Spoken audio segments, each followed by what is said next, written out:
Jadi nama wajib nama kita kan nanti gambar dia tu mah. Ya boleh deh gambar ini apa? Eh? Akkas san inuma barbaannaa iyyuu. Bakal tabatin ni.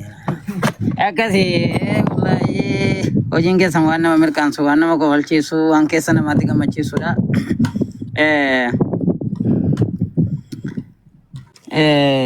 Inshaallah maal jennee jalqabna inshaallah. ثم الصلاة على نبي المختار إرجما رحمة إسان دفقاري رحمتك قداي ترنجلاتي يا مالك الأرض أنت في السماء السلام عليكم ورحمة الله سكرك جنجرو Amma dhufeera reefuu sagalee wayiitu jeeqaa ture. السلام Amma jira bareedaadha. على نبي المختار إرجما رحمة إسان دفقاري إسان دافقاري رحمتك قداي تيرنجلاتي كان جيتا إنكمني أكا بشامباري السلام عليكم ورحمة الله وريا جرتنو الإرا في دلاني أكم نقاجرتو ورمن تيغاني إسنين جالة دوغا دغاني جالة نممان سنيف كباني أكم نقاجرتو يا ور شهادة جتن سنيف دبي مال جدين سواما مكان سنيف دبي مال جدين سواما هل كني في قيا إسن تتها ba karaa diinii hakkiiti hunda namaa waama karaa diinii hakkiiti nama hunda waama ammallee jiraadha yaa garee shahaadaa dagaagaa mul'adha dachee maragahaa maqaa addaan qabu maal jedheen si waama meeqa keessa jira leenci fakkii namaa ustaaza bumuwaas hangafa ganamaa ustaaza bumuwaas kan akka abbaa caalii kan akka awwal qaasim kan akka abdii muusaa akkam jedhee waamaa jechatu na hanqata akkam jedhee waamaa jecha na hanqata halkanii fi guyyaa haqqii isaatti waamaa sabriidhaaf akhlaaqaan nama ofitti saabaa haalli isaas gaariidha dhagahaa yaa jamaa diiniidhaaf tahabaa ganamaaf galgala warra diinii isaatiif karoora baafatee haqqii diinii isaatii kan nama hunda waammatee nam meeqatu shahadaa qabate qaraatiidhaa miti dubbiin yaa islaamaa haala gaariitu haqqiin nama yaama yaa rabbi yaa gooftaa yaa mooticha lama umrii nuu dheeressi warra garee shahaadaa miseensa isaaniitiif yaa allah yaa rama bor guyyaa isaabaa guyyaa gaafa galaa jennata nuu godhi mindaa isaanii jabaa jennatas nuu godhi mindaa isaanii jabaa akkam nagaa jirtu kolfeetan gaggabaa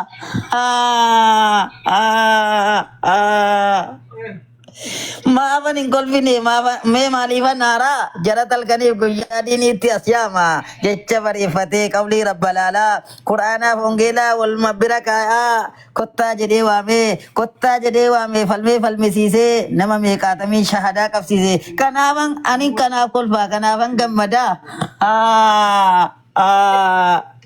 kanumaafan kolfaa kanaafan gammadaa fedha rabbii guddaa arganneerkaa qabna leenca fakkii namaa silaa maqaa waamuu jennaan sa'aan koo gabaabaa akkam nagaa jirtu yaa garee shahadaa ifa baaftuu haqaa qur'aanaa hongelaa mee wal bira qabaa mee kottaa waadhama jarra mantii kaanii dhugaadha wallaahi sinin yaama'anii warra maqaan jirre rabbii isaatti baasu saalisu salaasaa maqaa itti baasu jecha kana laallaan garaa nama naarsu mee yaa biyya keenya mee kottaa dhagaa warra mantii kaanii wallaahi billaahi isin waameanii rabbiin bar tokkummaa hin taane lamaaf sadii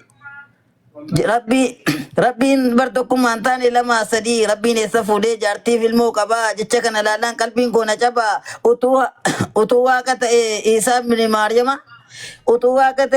Maaryamaa haati isaa duunaanii maaf qabriitti ilaala haadhuma isaa kaasaa osoo waaqa ta'e dubbiin keessan kun maaliif faallaa ta'e mee haqaa wal baraa kottaatii qoradhaa namni haqa jibbee ofii isaatiin ooda gaafiin hin oolamu ni qabamta booda qotamtee gaafiin hin oolamtu ni qabamta booda qotamtee ugaalamtaa ni galfamta booda achiin sitti dhufaa malee kaan jarjaraa man rabbuka jechuun gaafii si jalqaba hadhuma si waama warra amantii addaa jaalala namummaa isiniif hanqaba dubbii kun seenaa faallaadhaaf jibbaa dhugaa jirtu garuu sittan himaa kottaa ni amannaa karaa diinii islaamaa warra diitu lakuun quraana nuudhaama utuu ifaan agarru maa dukkana jaamna isinoo yaa jarri paastiroota gaafiin hin oolamu ni dhuftanii booda maarra dhugaa jechuun isinii dhufa akkam naluunni kun dukkanatti fufa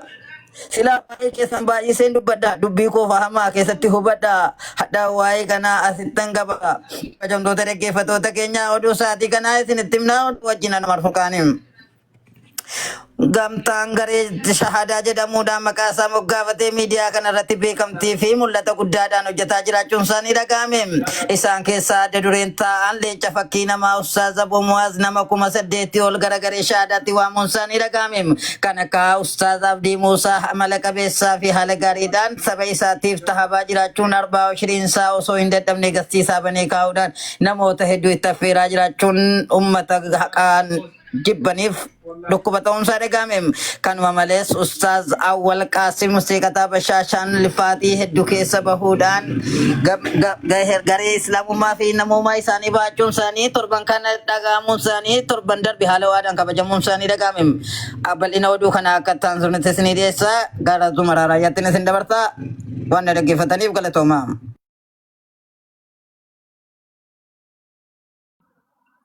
Kana walaleessaa inda gaazexeessaa keenya Umar Furqaan thank you siin jennaa galatoomi. Sanatti yarsite maladha baay'isuu dhabde galatoomi ulfaadhu Umaro baarakallahu fiik jazaakallahu khayran. Jirtaa waan Zumara? السلام عليكم ورحمة الله وبركاته. وعليكم السلام ورحمة الله وبركاته. أيه ننجرا جرات لازم اللي بقى جراتني عمر كينيا قالتهم ياتيسي زمراتي وامي وانتي في أنا تولي إنجا جتشو دوان الرافي. أكانا أيه تولي ولا لونكو كايتانو فجي سجرا. مالو في نجيسيني أدرك وتون جرو أبدا ترجمنا أبدا إنتو أيه تولي السلام عليكم جري غري شهدا ورّا منتي چمساتو بيكو سفو في آدا جرى dhugaaf jiraatu ta'an gumbii beekumsaa akkam fayyaa keessanii jirri manabdii Muusaa. Baga nagaa taatanii warri jirtan as keessaa duuti boqanna jedhan ka'eetan of ajjeesa. Fiigee jooree dadhabee jiruu tolfachuuf ani ga'a jiruun barbaadu of ajjeesuudhaafani. Wal dorgommii gadadoof fiigee jooree dadhabee ani jireenyan barbaadu. Hamileen koos na cabee rakkinaan fira ta'ee yaanni sammuu na waadee nagaatti biyya lafaa ani du'uun barbaade. Jiruu jijjiiruuf jedheen halkanii guyyaa kaadhaa jijjiiramuu dideera ka'een du'ee boqadha. Barii barraaqa ka'een fiiga halkanii guyyaa maaliif naaf darbuu didee ani jireenyi kiyya. Biyya ormaatis dhaqee biyya koottis hojjedhee dhidhiibbadheen as ga'ee rakkoo hedduu dhoskadhee facaamnaan firiin baasu nagannaan dhabe bu'a addunyaa jibbeera hin jiraadhu nan du'a. Hiriyaan koo sooressaa hojjetee bu'aa buusee jiruun isaaf ta'eera qarshiis walitti kuusee konkolaataa jijjiiraa waggaan moodeela haaraa veellaa keessa jiraataa gamoo kireessuuf jaara. Ani nyaadhee buluufuu natti jabaatee nuuroo inni guyyaan lakkaa'a doolaara Ameerikaaf yuuroo. Sammuu kiyyaanis yaadee as qabee achi qabee ebeluun milkaaheeraa koo jiruun hiikaa dhabee. Ambara dhufaaf darbaan nan joora bakka hin geenye danfa buusee hojjedhee takkaa boqadhee hin teenye kaayyoon koos bakka hin qatee wamaanan dhabee bu'a haga yoomiin rakkadha of ajjeesee tan du'a. Jiruurraan abdii kutee hin jiraadhu na dhiisaa du'atti harka laadheen lubbuu koo boqachiisa. Jetta miidiyaan baatee dhaamsa kee dabarfatta toltuu isa kamiin gootee duutee aara galfatta. Gaariin kee isa kamii maal dalagaan keetu lubbuu kan kee balleessuuf kan itti du'a feetu. Duutee biyya lafaarraa boqachiisuudhaaf lubbuu galaa kamiin ol keessee irraa of eegde cubbuu. Dalagaan ati gootee maaliin kan yaadatamtu? Waajibas ta'ee sunnaa kan irraa gaafatamtu. Erga carraa argattee dhuftee biyya lafaatti toltuu kamiin gootee Rabbiif ilma namaatti. Gabbartii isaa qofaa fi biyya lafaa dhufuuni isumatu nuuf hime nuun jedhe yaabuduuni. Sodaa du'aa kan dhabdee goote amirii laaftu gaarii isa kamiin gootee lubbuu kan kee kan baaftu. Waajiba kee guuttattee hojjetaa jirtaa sunnaa kan lubbuu Rabbiin uume of keessaa baaftu humnaan. Namni meeqaaf tola ooltee gammachiifte qalbii isaa kan gadadoo jireenyaaf kutee jiru abdii isaa. Miidhamaa meeqa laaltee waan qabdu wajjin nyaatte yatiimaaf haadhayyeessaa meeqafaa beela baafte. Waan meeqa karoorsitee tarii immoo dhabdus humna waajiba kee guutteettaa dadhabdee dhiiftus humna sunna. Seenaa gaarii kan gootee ilma namaaf dacheefu hagan gammachuu laattee maatii isa si dhalcheefu. Jiruu harraaf lallabdaa biiftuun dhiyee yoo ba'u ragaa maal dhiyeeffatte duuti boqannaa ta'u. Cinqii biyya lafaayyuu otoo baattuu hin dandeenye boqannaa du'a jedhu mee eenyurraa dhage. Cinqii biyya lafaayyuu atoo hin baattu dandeesse boqannaan du'a jechuu mee eenyurraa dhageesse. Lubbuu ofii ajjeesuun osoo boqanna ta'e silaa zabana kana namni qaata wal ga'e. Bara jiruun babbadee hunduu xuriin wal faalu duuti boqanna taanaan silaa heddu kan galu. Yoo hojii gaarii hin qabne duuti boqannaan se'in godaanni san fayyine maatii kee irratti hin fe'in. Qalbii jaraa hin cabsin hiriyaa keetiif firaa aakiraa quban qabduuf du'a hawwite silaa. Haga jiruu duuniyaa argachuuf fiignu bu'aa takkaa aakiraa yaanneerraa maalan fudhadhee du'aa. Rakkina adda addaaf yeroon dhabnu boqannaa. Rabbiin maalan balleessee jennee isa komanna. Osoma balleessinuu badii kumaaf kitila gaafa diqqoo gufanne jenna Rabbi eessa jira. Silaa ilma namaa kan imaana qalbii jiisaa musiibaa xiqqaa guddaa Rabbitti amanee dhiisaa. Galata Rabbiin qabu waan xiqqoodhaan dagataa. Qumaarayyuu nyaatame taa'ee Rabbiin hamata. Akka waan biyya lafaatti hojjetee waan qajeelaa du'een boqandha jedhee of ajjeesuuf kajeela. Osoo waan of ajjeesuu namaaf taate boqannaa silaa hundinuu duunee dhaynee achi dhokanna. Funyoonis of fannifnee gamoorraas of darbinee dhaynee achi boqannaa silaan teenyu callifnee. Duuti boqannaa taanaan jireenya maaf rakkannaa silaa hundumtuu duunee achitti aara galfanna.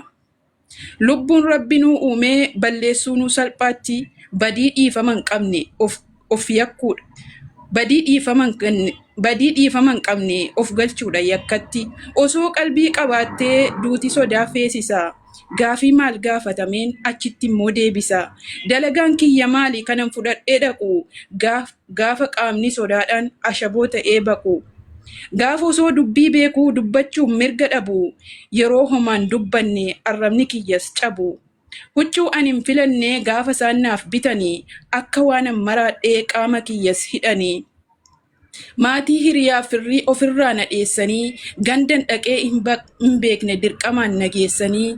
Bakka nama waammadhee nan dhageenye sagalee yeroo ormaaf firri koo boolla na kaa'ee galee.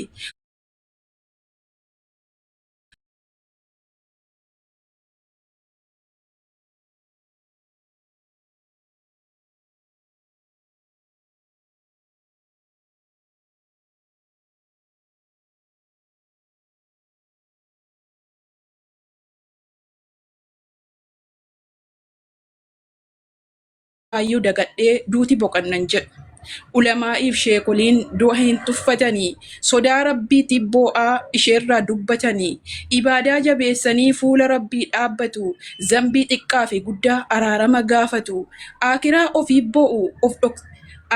ofii boo'u of dhorkanii sabrii maal fudhadheen adeema galaa ganda qabrii du'a sodaatiif miti boo'anii cabuun qalbii dukkanattii qabriif sodaatu gaafii Rabbii. Deebiin kiyya maaliidha gaafittii guyyaa sanaa wanni jarri boo'anuuf jabduun ishee kana. Aniif ati immoo garuu yaanni nuti ol baafnu akka waan dalagannee jenna du'an sodaannu. akka waan gaarii godhee boriif ol kaa'ee bu'a. Baatii kan ammoo hedduun jedha boqonnaan du'a. Duuti boqonnaan ta'u isin warri beektanii ani jiraachuun barbaada nagaattu hundi keessan. Ya Allah, ya Allah, ya Allah, ya Allah. MashaAllah, tabarakallah. Allahu Akbar, Allahu Akbar, Allahu Akbar. Amma wallahi waan ajaa'ibaati.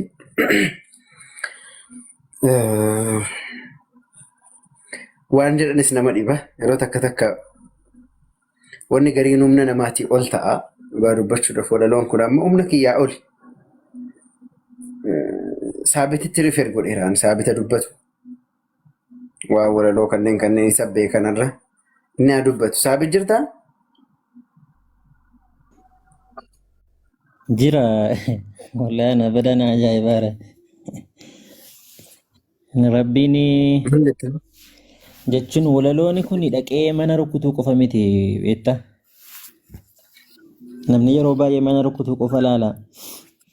Walaloon dhaqeetuma bakki inni itti dhumu wal fakkaataa tokko tokko ergaan inni dabarsuutii fi jechoonni achi keessatti fayyadaman qalbii namaa keessa akka inni itti seenu akka inni itti dhiibbaa uumu baay'ee nama ajaa'iba. Waan qalbii irraa ka'eetu qalbiitti seena jedhanii miti. Waan akkanaa gaafuma barreeffamtu qalbii irraa waan kaatee fi qalbii namaatti seenti. Kanaaf wallahi maashaallah walaloo jaba humna guddaa qabu paaworii kan qabu jechuudha. Baay'ee baay'ee bareedaadha. Tuu walaloon akkanumatti dhiyaatee hafuu qofa dhiisee soo bifa kitaabaatti tuusee baadee baay'ee bareedaadha jedhee yaada. Bifa kitaabaatti akkasumas sagaleedhaanis waraabamee jechuudha. Audioodhaanis waraabamee sirriitti istuudiyootti ediit godhamee otoo nama bira gahee bareedaadha. Kitaabatti illee otoo barreeffame baay'ee bareedaadha. Walaloon akkanaadha. Rabbi si haa gargaaru rabbi siif dabalu inni kun hoyyuu danuudha asirratti kadhatan miti egaa kenna rabbi irraan quufamu waan ta'eef ammas rabbi siif haa dabalu baay'ee waan walaloo baay'ee bareedaa bakka maal jedhama ustaad baay'ee wallahi ana waan anjeellabe si dabarse barna bakka qaalaat illee qaalaat haxaawut wallahi jechan yeroo garii beeta wanni garii waan jechuun waa wahii yeroo dubbattu jira yeroo garii immoo yeroo bakka callisuun dubbisiif ta'u jira natti ulfaatee callise wallahi. Wallahi akkitti qopheessites akkitti dhiheessites tasgabbiin akkaataan itti dubbistellee akkaataan itti barreessite akkaataan itti dhiheessitellee wanni hundiyyuu baay'ee bareedaadha. Maashaallah rabbi sirraa haa jaallatu. Rabbiin hasanaata kan kee irratti rabbisiif haa qabu. Diiniin kun qaayidaa isaa waanuma qabanuun itti fiiguudha beeka. Akka nama yookiin manatti balaa wahii yookiin ibiddoo yookiin qabate namni wama qabu fudhatee itti fiiga. Diinii kana jechuudha. Wama rabbi isaa kenne namni fudhatee gaafa diinii kanaaf gaafa bubba'ee jedhee iddoo guddaa qaba.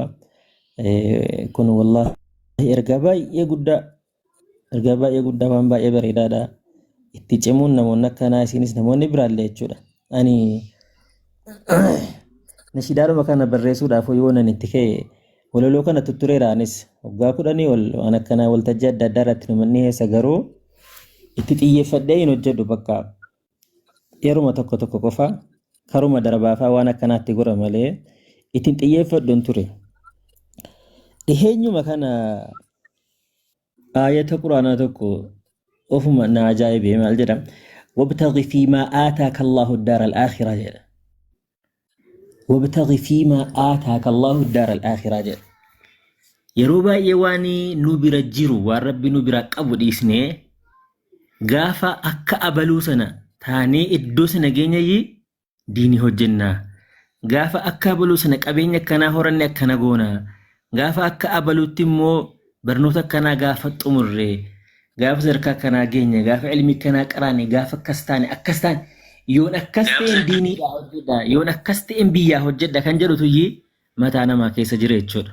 Akkas ta'amuu dhiisuu danda'a. Maal wabtaghi fiimaa aataaka Allahu dara isuma rabbi siif kenne jennaan si bira jiru sana ana bira maaltu jira rabbi maal naa kenne rabbi hunda namaatu iyyuu waa wahii rabbiin kenne jennaan jireenya isaa kan dunyaatti hin gaggeeffataa jira miti namni taa'ee nama eegaaru hin jiru hundinuu fiiggatee bulaa jira. Maaliin inni haasaa beeku haasaa isaatiin inni beekumsa beeku beekumsa isaatiin inni humna qabu humna isaatiin bakka waanuma rabbi isaa kenne fayyadamee jireenya isaa dunyaatti hin gaggeeffataa. Diiniis isuma rabbi sii kenne sana si bira jiru sana adda baaftee isaan akhiraa bitachuu hin danda'amu. Wabtaghi isa si bira jiru keessa isan sii kenne keessa akhiraa barbaaddadhu jedha. Ilmiin rizqiidha, beekamtiin rizqiidha, dandeettiin aartiin akkanaallee rizqiidha waan rabbiin namaaf kenne jechuudha. Kennama rabbi namaa kenne adda baasanii beekanii isaan akhiraa barbaaddadhu jedhaa jira rabbiin. Rabbiin waa wahiimu waan naa kenne natti fakkaata. Maafanii taa'ee fageenya ganaa gaafa achi ga'ee iddoo guddaan gahuun qaba jedheetan yaada beektaa. Yoo waan akka walaloo kana aartii kana keessa yoo galee immoo karaatti na hambisa. Kanaaf amman bakka guddaa wahii gahutti waan akkanaan hojjedhu hin jedhan ture. Sirrii miti natti dhufe wabtaghi fiimaa aataaka Allahu addaara al-aakhiraa jedha. Isuma rabbi sii kennee si biraa qabu sana hin tuffatini isa keessatti akhiraa barbaaddadhu jedha. Isaan akhiraa hojjechuu maanaa biraallee qabaachuu danda'a. Kanan irraa fahame beektaa. Kanaaf keessattuu wallaahi walaloonni akka kana tuni baay'ee murteessaa baay'ee bareedaadha. Rabbiin isirraa haa jaallatu rabbi siif haa dabalu. Akka nama jedhe kitaabatti deebisaa yoo deebame immoo irra baay'ee caalaa ta'a. Carraan akkanaallee jiraate wallaahi ustaadha.